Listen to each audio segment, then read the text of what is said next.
Hello, everyone. Thank you for joining me.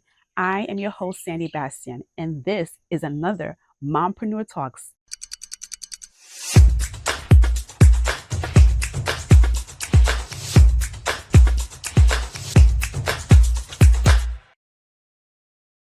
I'm so excited today to talk to you guys about something that I wish I had known early on my journey as a mompreneur.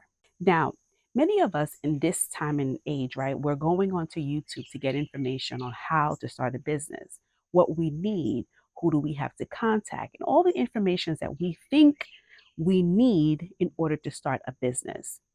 And I want to tell you guys something. I remember my earlier days looking at YouTube, um, putting in how to start a business or how to build a website, all this information that's available. There's a lot of information, as you already know, on YouTube.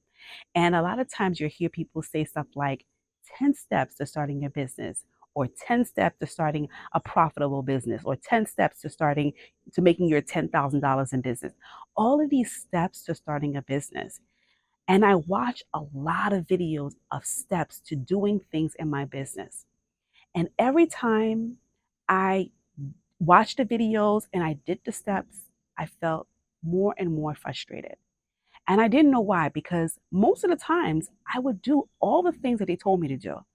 I would even pay programs. I would even go into coaching to help me build my business and make the money that they were promising that I will make in the programs that they were selling. But now, after so many years of being in business, I realized there was one thing that was missing. While they were selling us the 10 steps, 1 to 10 steps to making your first 10,000, 1 to 10 steps to building a successful website, 1 to 10 steps to building a business that makes you profit. All of these steps, they were missing step zero. Step zero, yes. I know that sounds strange because whoever starts with step zero, but there is a step zero in building a business. And that step has to do everything with building who you are. It is about becoming the person that can actually take those 10 steps. And this is what a lot of people are not talking about in the space of entrepreneurship.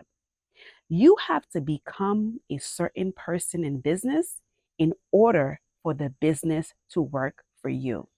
My favorite coach, mentor, advisor, I just love everything about this man, Myron Golden. If you don't know him now, I highly suggest you go find out who he is. He talks a lot about becoming the person that can run your business. One thing he said to me, I guess it was in a video, but I felt like it was personal to me, was that business has to work on you before it can work for you. Can I repeat that? Business has to work on you before it can work for you. And that is the step zero.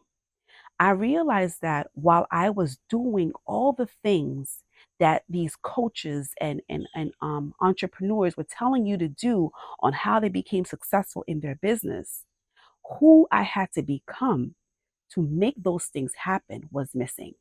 That was the missing part.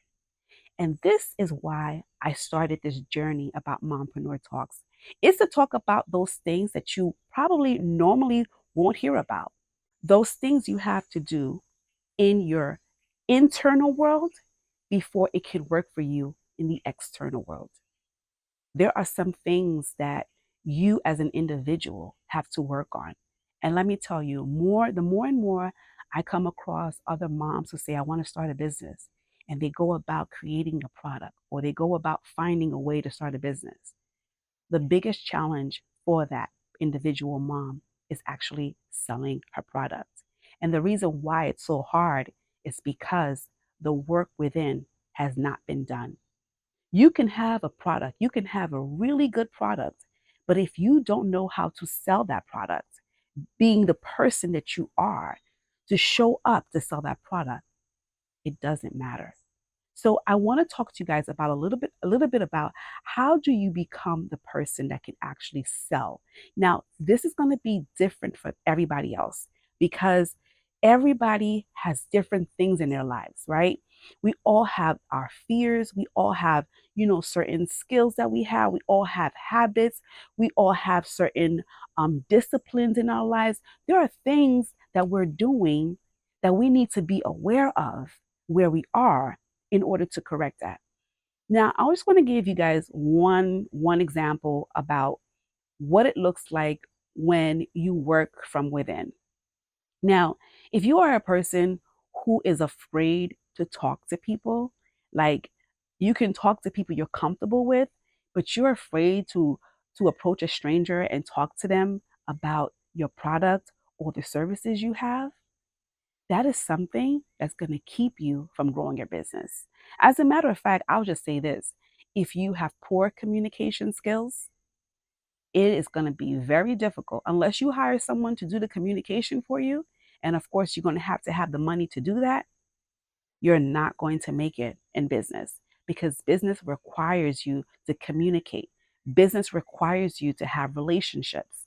So I want to talk about this particular example because it plays such a major part in your business.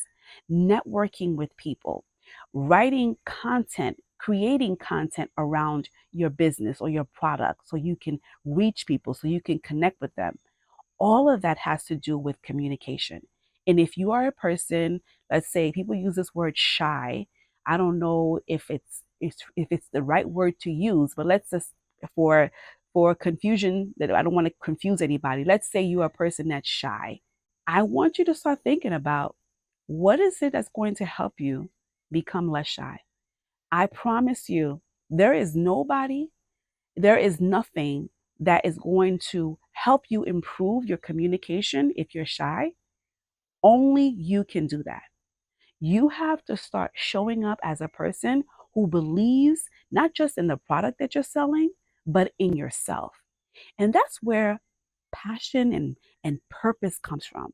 Like if you're selling a business, if you're selling a product in your business as a result of something you went through, your experience, your passion to help others should force you to be able to connect with the people that might need your product. It's your passion should override your being shy. I want you to think about that. What are some things in your life, some personal things in your life that you know might show up in your business and might be an interruption, might be the reason why you can't sell? It's not that you don't have a good product, it's not that you don't have a good service, but the person who's driving it is not showing up as a person confident enough to connect with the people who are willing to say, yes, I need this. Business is so much about who you are becoming. Yes, it includes selling and making profit. But I've realized after 11 years on doing this, I've realized more and more every day that business truly has to work on you before it can work for you. So I have a question for you today. I want you to do this. This is a challenge, and this may help you. What is that one thing that you know you need to get better at in your business? You need to get better at in your business. What is that one thing that you know, not someone else knows, you know that you need to get better at to show up better for your business, for the people that are waiting for what you have to offer? I would love to hear from you. I'm here to support you. That's what I do. I'm here to support moms turn their chaos into creativity. But before you can even start doing that, you have to work on the inside. You have to work on yourself. And that is the reason why those 10 steps that they're offering you on the YouTube videos, or those coaches are telling you, or those mentors are telling you, take these 10 steps to successful business, is not working. It's not working because it has to work on you before it can work for you. Thank you so much for watching. I look forward to connect with you. Make sure to like, share, and subscribe to our channel for more empowering tips on how to improve yourself and your business. Thank you.